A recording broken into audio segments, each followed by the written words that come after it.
महोदय, मुझे आपने इस ऐतिहासिक दिन में अपनी बात रखने का अवसर दिया। मैं आपका तहे दिल से शुक्रिया अदा करती हूँ।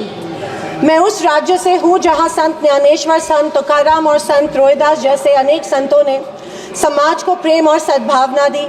दूसरी तरफ शिवाजी महाराज, संभाजी महाराज और शाहू महाराज जैसे शूरवीरों ने अपनी दूरदृष्टि से सामाजिक एकता और न्याय संगत समाज प्रणाली की स्थापना की। मैं उस महाराष्ट्र की पुत्री हूँ जहाँ महिलाओं के अधिकार सुनिश्चित करने हेतु अनेक आंदोलन द्वारा महात्मा ज्योतिबा फुले, क्रांति ज्योति सावित्रीबाई फुले जैसे समाज सुधारकों ने समाज को एक नई दिशा दी। मैं उस महाराष्ट्र की बेटी हूँ जहाँ के महान सुपुत्र डॉक्टर बाबा साहेब अम्बेडकर जी ने इस देश को संविधान के रूप में एक सशक्त और न्याय संगत लोकतांत्रिक मूलाधार प्रदान किया। पर आज उसी महाराष्ट्र में बीजेपी के सरकार के शपथ विधि के बिल्कुल 5 दिन बाद उसी संविधान की प्रत की विटंबना की जाती है। मैं इस बात का निषेध करती हूँ। परभणी जिले में संविधान के प्रत की विटंबना की गई। संविधान के हीरक महोत्सव के उपलक्ष्य में जब मेरे विचार रखने का मौका मुझे मिला तो मैं ये जरूर कहूँगी कि संविधान सिर्फ एक किताब या नियमों की एक संगति सूची नहीं है, बल्कि मेरी जान है संविधान, मेरी पहचान है संविधान और इस देश की आत्मा है संविधान। दूसरी तरफ आज़ादी के 50 साल बाद तक अपने तिरंगे को और संविधान को न मानने वाले सत्ता पक्ष के लोग इस देश की उसी आत्मा को कमजोर और खोखला करने की साजिश कर रहे हैं। इसी शुरुआत उसी दिन हो गई जिस दिन धर्मनिरपेक्षता, सेक्युलरिज्म जो संविधान का एक मूलभूत आधार स्तंभ है, उसी को लेके गाली या एक कलंक में रूपांतरित करने का प्रयत्न सत्ताधारियों द्वारा होने लगा है।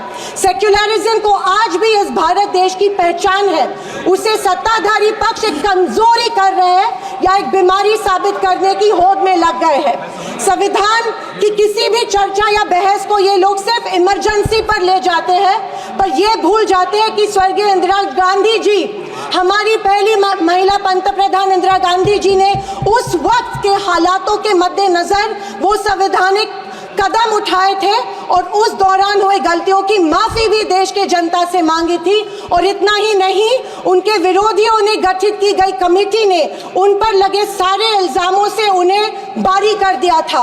मैं आज इस सदन में पूछना चाहती हूँ मोदी सरकार से, सॉरी 400 पार का नारा फेल होने के बाद एनडीए सरकार से पूछना चाहती हूँ, आप मणिपुर पर देश की जनता से माफी कब मांगोगे?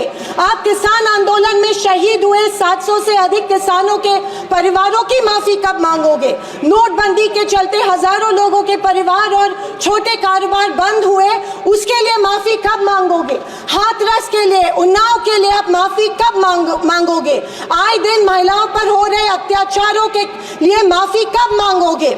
जो बदलापुर में मासूम बच्चों के ऊपर मोलेस्टेशन हुआ, उसके लिए आप कब माफी मांगोगे? जेल में बैठकर अपराधी मर्डर प्लॉट्स गुजरात में सरकार उनको संरक्षण दे रही है, उसके लिए आप कब माफी मांगोगे?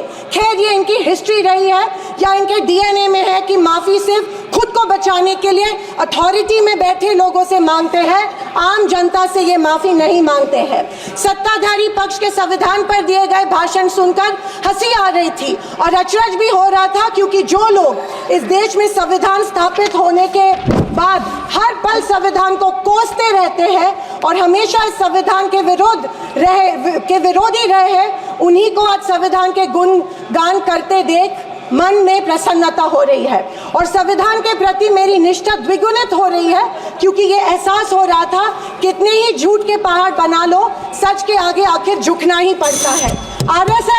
आरएसएस ने तिरंगा को माना नहीं था। उन्होंने कहा था कि 3 अंक अशुभ होता है, तो क्या ब्रह्मा विष्णु महेश अशुभ है?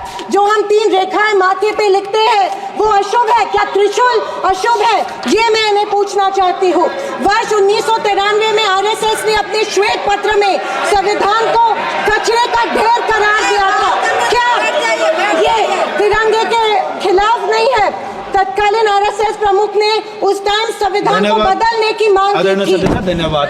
आरएसएस महिलाओं को हमेशा पुरुषों से कमजोर समझती है। आरएसएस हमेशा महिलाओं को पुरुषों से कमजोर समझती है। ये अफसोस होता है कि प्रधानमंत्री जी उनके ट्विटर हैंडल फॉलो करते हैं जो महिलाओं को गंदी गंदी गालियां देते हैं। इस बात का अफसोस होता है कि प्रधानमंत्री हमारे देश के प्रधानमंत्री ये करते हैं। जनवरी 26, 2001 में इन्होंने तिरंगा माना और इतने सालों बाद तिरंगे को नागपुर में होस्ट किया। अध्यक्ष महोदय, मैं 2024 के लोकसभा इलेक्शन के बाद इन्हें एहसास हुआ कि संविधान को ज्यादा छेड़ेंगे तो सत्ता हाथ से निकल सकती है, इसीलिए अचानक संविधान के प्रति इनको प्यार उमड़ने लगा।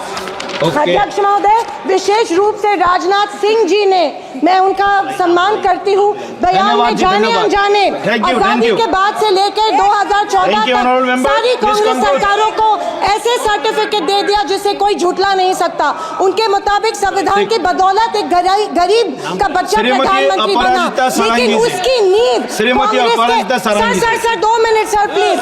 मैं आखिर में यही कहना चाहती हूँ, मैं भारत का, मैं कुछ पंक्तियां कहना चाहती हूँ। मैं भारत का संविधान हूँ, लाल किले से। अध्यक्ष महोदय, बोलना शुरू करें। हिंदी की एक प्रसिद्ध कविता की कुछ पंक्तियों से। एक सेकंड, मैं भारत का संविधान हूँ, लाल किले से बोल रहा हूँ। मैंने तो समता सौंपी थी, तुमने फर्क व्यवस्था कर दी। मैंने न्याय व्यवस्था दी थी, तुमने नर्क व्यवस्था कर दी। हर मंजिल ठहरी कर डाली, गंगा भी मैली कर डाली। न्याय व्यवस्था भी रोती है, गुंडों के घर में सोती है। गांधी को गाली मिलती है, डाकू को ताली मिलती है। क्या आपराधिक चलन हुआ है?